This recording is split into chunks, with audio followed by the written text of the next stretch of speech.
Good morning, Armor Insiders. Good morning, everyone. This is Q&A Wednesday, where we allow all of you to join us on our morning meeting. We do this morning meeting every day for Armor Report subscribers and Armor Insiders.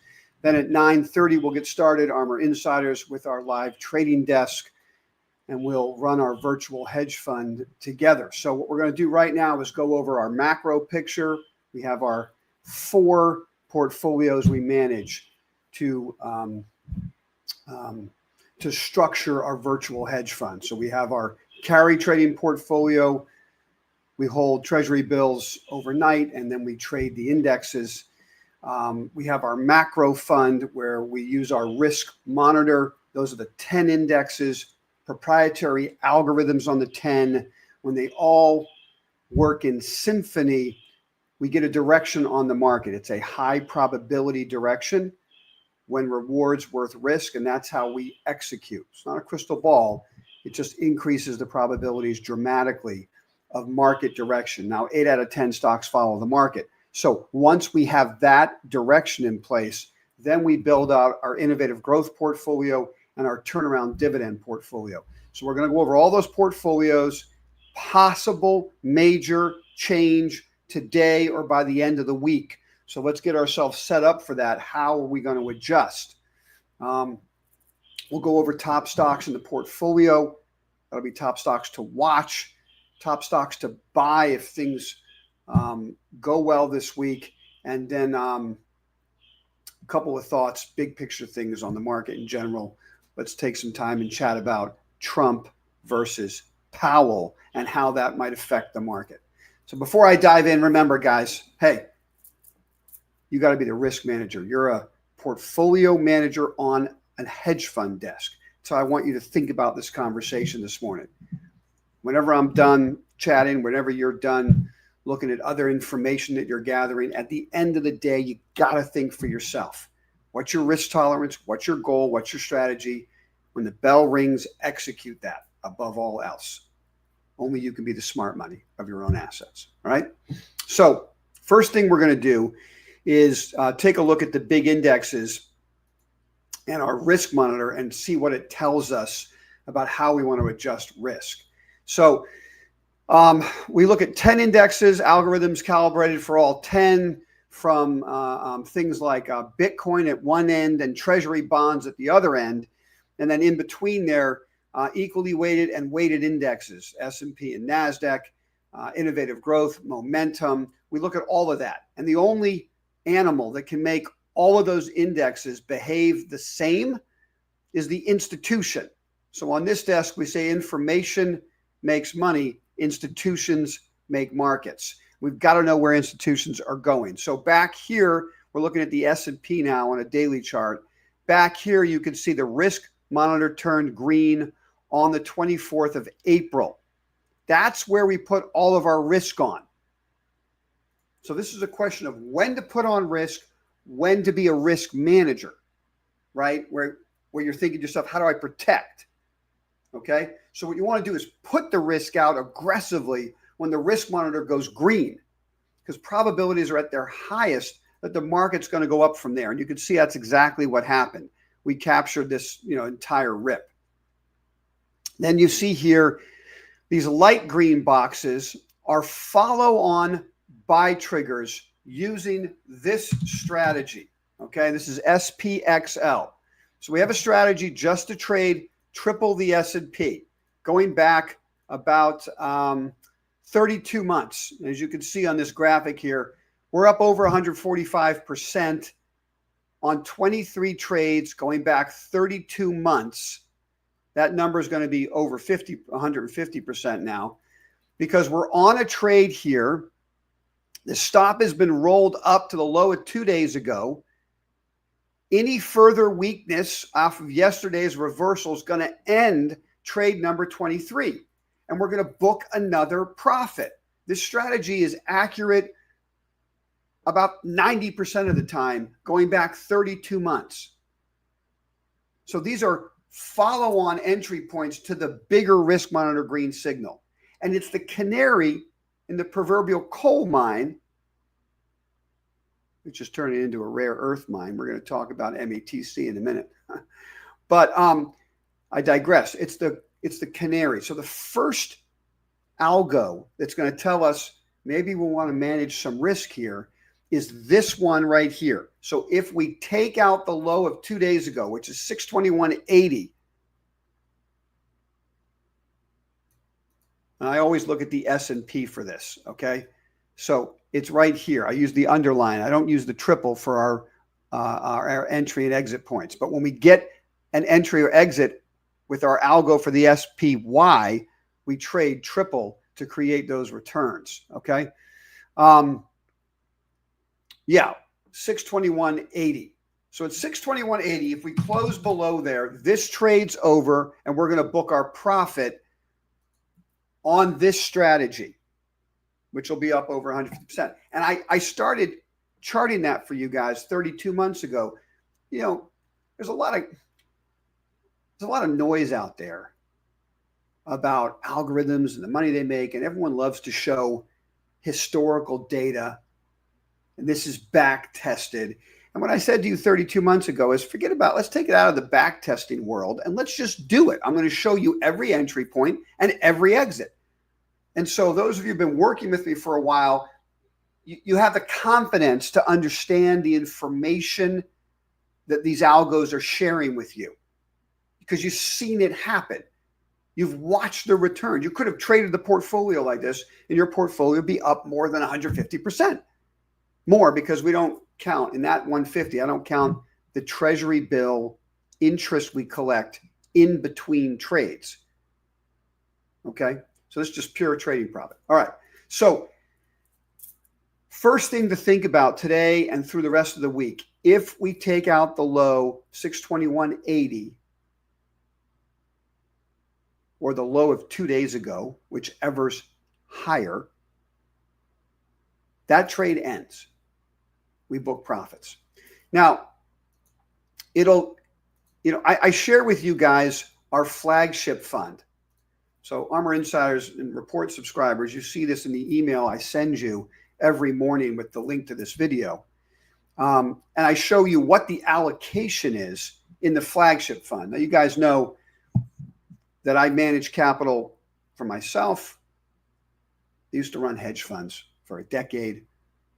And before that, living in New York, Dad and I ran about 300 million across the board, high net worth investors. So done this in many different iterations. What I'm doing now is running private capital and running capital for others in a virtual hedge fund world, right? And I share that information with you. So what I'm sharing with you on this call and every call, I literally use to execute my own personal capital and then capital for others. And I use that flagship fund to help you understand this is what I do when I manage capital for others. Right? We use interactive brokers for that.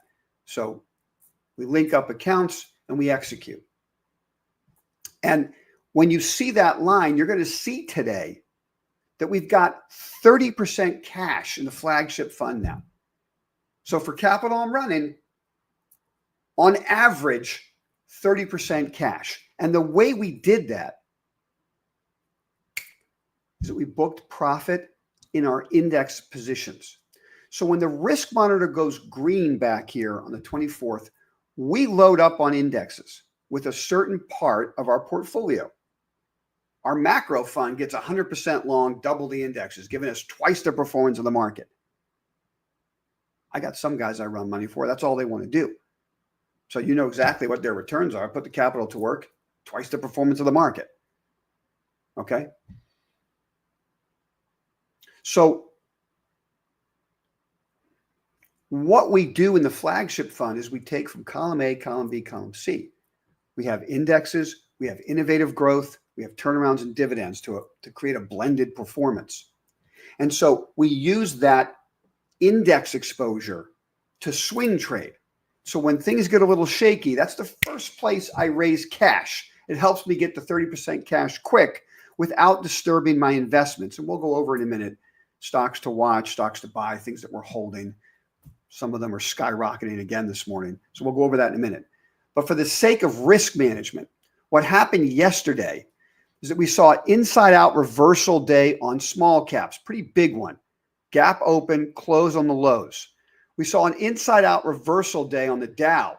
Gap open, close on the lows. We saw it on, and this is kind of a little bit more disturbing, equally weighted S&P, the equally weighted S&P, the equally weighted NASDAQ 100. I'm going to leave it on this equally weighted S&P chart for a minute. That's an ugly reversal bar. And what that's basically telling you, weighted NASDAQ, it's because the hateful eight are carrying the market. And I'm not one of those guys that chirps about the breath. The breath is no good. The breath's no good. Man, I've seen the breath not be good for markets that skyrocket for 6 months. And there's a whole bunch of guys out there wringing their hands, missing the entire move because they're worried about breath. So I'm not saying that to you right now. But what I am saying is it's getting more and more and more thinner and thinner and thinner of a market. And so I don't mind that breath issue in the thick of things where we're making a fortune. But when I start to see the equally weighted S&P break down, the equally weighted NASDAQ 100 break down, small caps break down, it tells me, hey, it's not the end of the world yet. Risk monitor is still green. Trade number 22 is still on. But we've had such a rip that's the first shot across the bow. The first shot across the bow is that the equally weighted indexes are struggling. And so we raise some cash. We go from 100% long, 30% cash, 70% long. Hey, we're going to keep making it. The market goes up, we'll keep making it. If trade 23 makes it through this week, you might see me bump up my index exposure again by the end of the week. But after yesterday, first thing we did was raise cash in our index positions. If trade 23 gets taken out, the risk monitor, got to call you back. All right. The risk monitor will go yellow, telling us there's caution. We want to carry more cash. We don't want to add new investments, but we're not there just yet. Now let's swing over to top stocks in the portfolio to watch. There's nothing really to do about it anymore. It's already skyrocketing, okay? But Ramco Resources is an example of the research we do on this trading desk, okay? When I first brought it to your attention under 10, we talked about how it's a 4.5%, 5% yield on a coal stock with a rare earth kicker.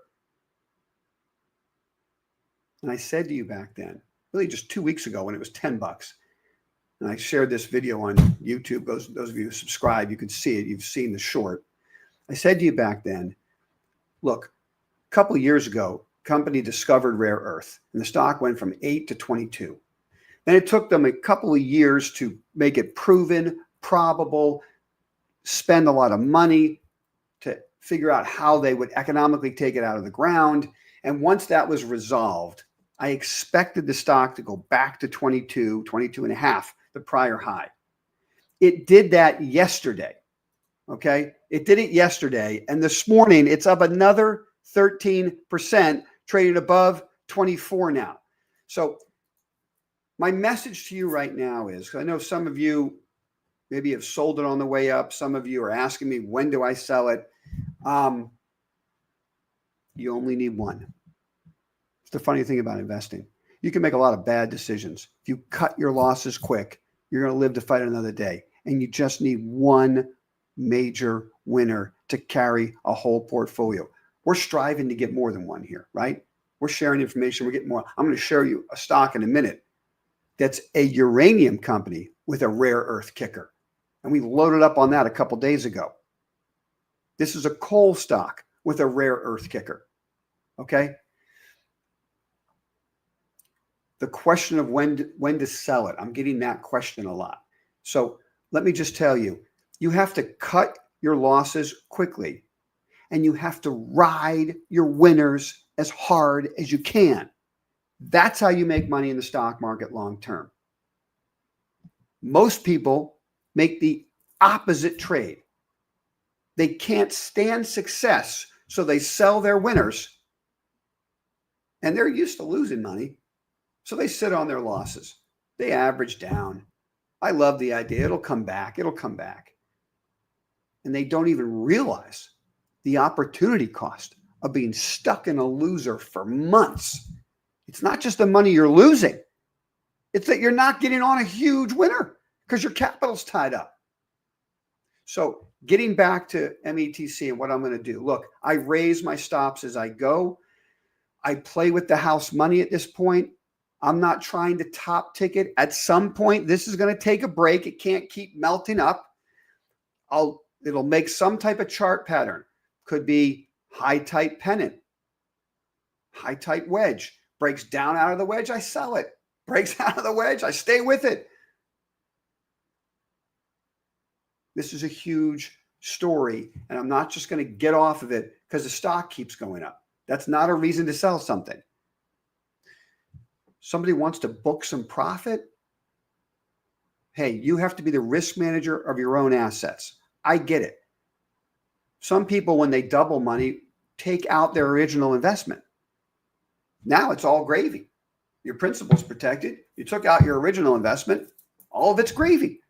Let it run and figure out what's the baseline. I want to make sure I get paid for my efforts. I can't tell you how to do that. You have to be the smart money. What's the baseline? I don't know, 50%? Make sure you've made 50% on the investment. Do you know what I'm saying? Like I'm just pulling that number out of a hat. Whatever number works for you. Make sure you have a stop to make sure you get paid on this, and then let it run. We don't know where this thing is going to go. All right. Shifting gears to what we bought recently. The uranium company with a rare earth kicker is Quad Use. We've been waiting on Quad Use almost, it feels like, for years, Ares. Am I right? Am I right? I mean, we've known for a long time that Quad Use is a rare earth story and nobody cares. Well, they're starting to care. Okay. And so right in this green box is where we loaded up in our portfolios on our desk. Okay. Somewhere around 650. At the very least, I think this thing follows METC and gets back up to its previous high, maybe around 9.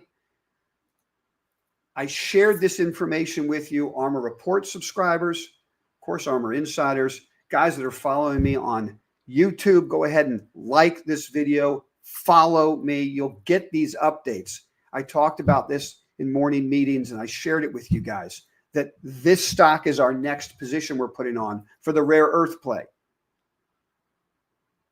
I had some guys telling me my technical analysis is wrong. It has to break out above 750. Okay, how do you like it now? I mean, is it above 750 for you? Don't ever listen to somebody that tells you your technical analysis is wrong, okay? Technical analysis is an art, not a science, okay? 650 was the number to buy this stock, obviously. I'm not chasing it now. I think the stock is going above 9. Who knows? Who knows? But getting back to our portfolio allocation, we've shifted capital into hard assets, and it's created a really nice balance for our portfolio. So this morning, we're seeing our innovative growth portfolio blow out to all-time new highs. It's just been a huge year for us. And it's at the moment, what's driving that are the rare earth plays, the uranium plays. We also recently positioned UEC. Now, this is not a rare earth story. Okay, this is just a perfect entry point on a uranium stock we've been watching for a while.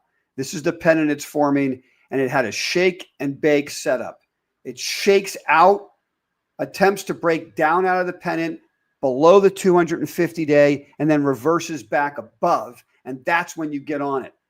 So again, we were paying around 650 for the stock. It's trading around 7. It hasn't even broken out yet. You know, that stock hasn't even broken out yet. It could probably still be bought there. So those are stocks to watch. Top of the whiteboard. CCJ is the leader. This is a secondary entry point way up here. I think if you owned it before, you might earn the right to put this trade back on. You might want to do that. This is very aggressive on CCJ up here, okay? But you could do that with a very tight stop, as this is another consolidation pattern that's in the process of breaking out. Okay, now let's swing over to the highlighted stock of the day. The highlighted stock of the day is going to be Archer Aviation. We've been hunting, we've been stalking the Archer Aviation chart pattern ever since they did their secondary offering. Now, these are companies, Archer, I'm sharing with you Joby as well, because I think Archer is going to fly, pun intended, like Joby once they get through the overhead of their secondary. The secondary was a gift. They had to raise capital. These are concept companies losing money, burning cash. Once they get to each milestone, they raise capital, dilutes current shareholders for a time. And so you have to get through that. And so if you look at Archer back in here, when it gapped down on the 13th of June, they did their secondary. And it's taken a few weeks, which is totally normal, to churn through that secondary. Guys who got it on the deal wanted to dump it. When we break out of that pennant, which is somewhere, let's call it 12, okay? You could look at maybe 11 and a half, 11 and 3/4, certainly 12. If we could break out of that pennant, I think the thing takes off and starts to catch up to Joby. It's the same type of chart pattern. You can see this was the downtrend in Archer, just like Joby. Then it turned just like Joby. Then it set up this pennant formation, but it's behind Joby now because it had to digest some of that extra share count. And once it does, I think it releases to the upside. That's a highlighted stock of the day. Okay. Couple of other notes. And let's just jump to this. And then I got to get to the trading desk. We got 6 minutes before the market opens. So let me jump to this chart. I'll share this chart with you here. Okay. This is Poly Market, which is a betting service. It's kind of interesting. And there's will Trump fire Powell in 2025? And you can see the expectation is just shot up to 32% that he's actually going to fire him. So some of you guys are asking me, what's that going to do to the market? I'm still kind of game theorying that thing out. I don't really know. My gut reaction is if Powell resigns or is forced out in any way, my gut reaction is that's a negative in the short term with the market price to perfection. It's destabilizing. Longer term, it means more liquidity as the Fed, obviously, whoever takes over is going to cut rates. But I think the knee-jerk reaction would be to destabilize the bond market. And the question is, will that affect equities in a deleterious way? I think it would. I think it would. So here's treasuries. I've been saying for a long time, there's a bunch of chicken littles out there that are afraid of the bond market. I'm not afraid of the bond market, okay? It's trading in a trading range, goes back to 2023. If it stays in that range, all of this is just noise, okay? But if it breaks below the lows 2023 because the Fed chair is forced out and long rates skyrocket, look, we're tea leaf reading. So when I share this information with you, it's kind of like, look, I'm a goalie. I'm a ice hockey goalie, right? And I'm in the net and I'm banging the posts, right? The guy's coming down and I want to make sure I'm in the net the right way. I want to make sure my angles are covered. So I share this with you. I say, okay, that's where the posts are. But if the guy shifts at the blue line, I got to move with him, right? So I think that if Powell's forced out, bonds break down, and it has an effect on equities is not positive, okay? I would much rather see Powell make it to 2026 and a new Fed chair take over. That's what I'd rather. But who knows? Who knows? I mean, Fed gets Powell gets forced out, maybe the market looks ahead and says, oh my God, rates are going to come down dramatically, and the market skyrockets. So we have to just read and react to what we're getting. Okay, so those are my thoughts today on the market. I hope you found them helpful.